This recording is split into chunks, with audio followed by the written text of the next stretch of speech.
Friends, I am delighted to be able to join you all this morning on this very important occasion as you begin this Peace and Conflict Transformation closing conference.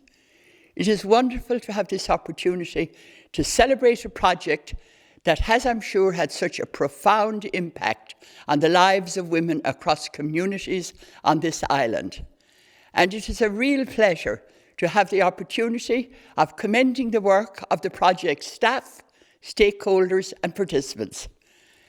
This is a special moment of achievement, of course for the participants, but also for all of those at the Women for Training Network who established and led the project, as well as those involved from Intercom, Foyle Women's Information Network, Queen's University Belfast and others.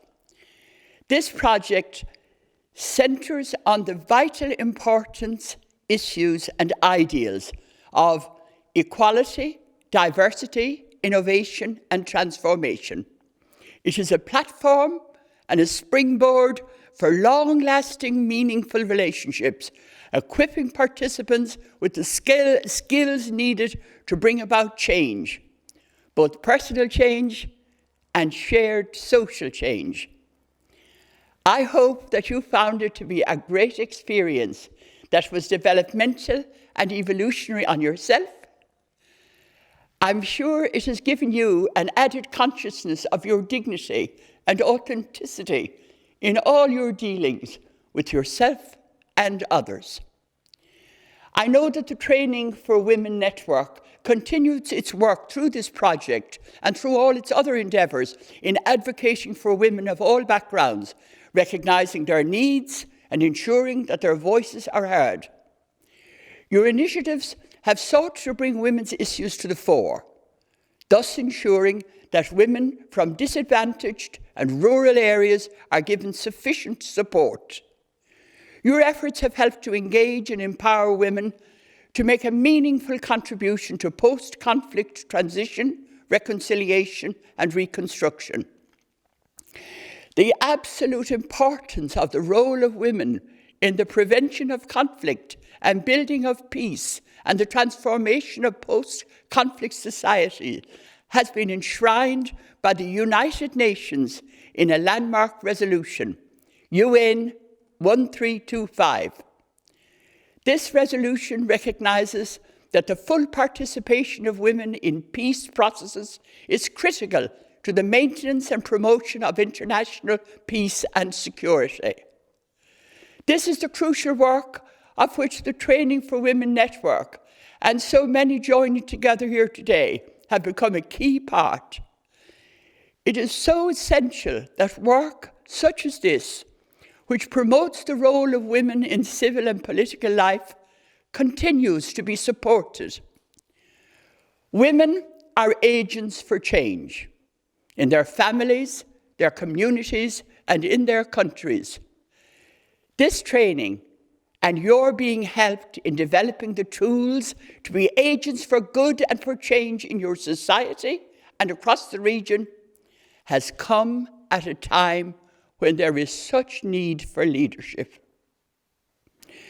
The United Nations and the World Health Organization and UNICEF have stated that the immense emancipation and empowerment of women is going to be the vital key to the achievement of the United Nations Sustainable Development Goals. The 17 commandments that will ensure that humanity and the very planet itself survive the disaster of climate change and the destruction by global warming, desertification, floods, fires, and conflicts over scarce resources. We have come to understand that globalization means that what is global is local, and what is local is global. Our awareness and responsibility must have a global perspective. As and when we emerge from the pandemic, we know things must change. And it is acknowledged now that austerity as a response to crisis has not worked. The time for obscene inequalities between countries and inside countries has to be brought to an end. We must change to new models of economics that recognises that the resources of the planet are limited and must be cared for, harvested and redistributed in a sustainable way so that the whole of the human family can flourish. If a country and society is to flourish and be at peace, it needs an equality that creates the capacity to be happy. People need to have a basic good standard of living. That means they have to have their basic universal needs met in order that they can survive and flourish, think for themselves, and participate in society. To achieve this would be an exciting endeavour at any time. And now it is possible if we make it happen. By universal basic services is meant the need to provide for adequacy in the structures of health, housing, education, infrastructure, transport, and communication. There needs to be a guarantee that work is decent, fulfilling, secure, and that workers have adequate trade union representation and basic protection, and that the human rights of women and men and all gender rights are legally respected. Culture must be promoted and valued, and especially a culture of non-violence, where gender or domestic violence are never tolerated. In the passing on of lived experience to younger people, we're all parents and we're all teachers. The experience of coming together in forums such as this shows the strength of cooperation, the power of dialogue. When we take the opportunity to share those lessons with the next generation, and we are planting the seeds for a stronger and more resilient peace. Integrated education, I believe, will play an important role in fostering environments where all traditions are respected and included. If children learn and play together, they will not learn to see other children as the other, as us and them. When the President and I visit schools where there are children whose parents are of 40 different nationalities of origin and of all denominations of religions and none, we are struck by the richness of their childhood experience.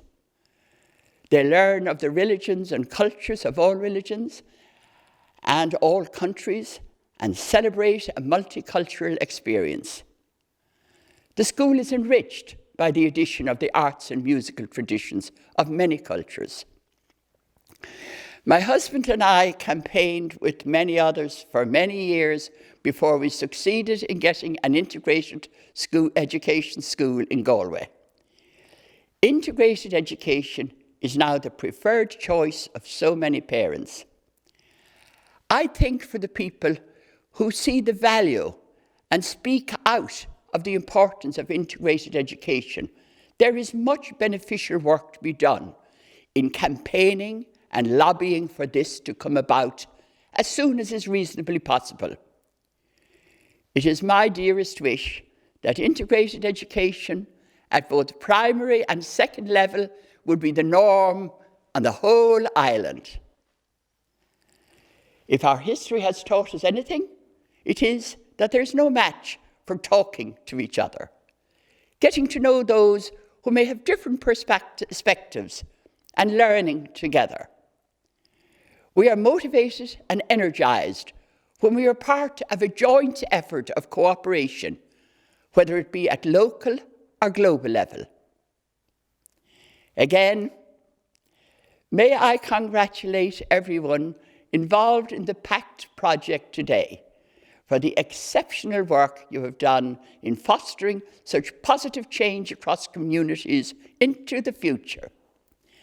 Thank you for inviting me to speak to you today at what I hope will be an enjoyable and inspiring conference for you all. And may I wish you every continued success.